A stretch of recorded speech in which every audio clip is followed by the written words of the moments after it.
আমার ভাইরা, আমার বন্ধুগণ, আমার বিশ্বনবী সাইয়েদনা সাল্লাল্লাহু আলাইহি সাল্লামের একটি হাদিস আছে। ক্বালা রাসূলুল্লাহ সাল্লাল্লাহু আলাইহি ওয়াসাল্লাম, ইজা সামিতুমুল মুমিনিন ফাকুলু মিসলা মা ইয়াকুলু সুম্মা সাল্লাল্লাহু আলাইহি ওয়াসাল্লাম।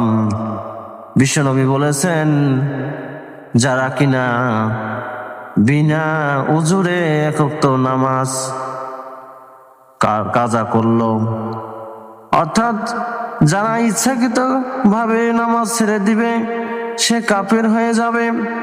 ও আমার ভাইরা, আমার বন্ধুগণ, আমার আজ আমি আপনি একবার চিন্তা করে দেখুন, নামাজের প্রতি ব্যাখেয়াল হয়ে আছি।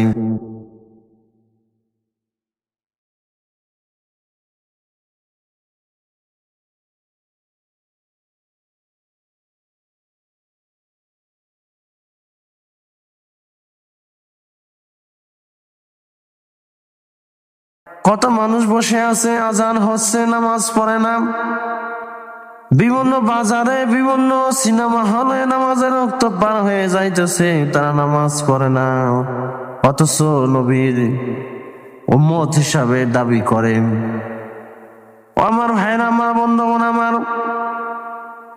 রোজ হাসরে কিয়ামতের মাঠে যদি আপনার হাউজে কাউসারে পানি পান করতে চান, রাসূল পাক সাল্লাল্লাহু আলাইহি ওয়াসাল্লামের প্রতিটি হাদিস আপনাকে জানতে হবে, জানার চেষ্টা করতে হবে, এবং আল্লাহ এবং আল্লাহর রাসূলের হাদিসগুলো আপনাকে মানতে হবে।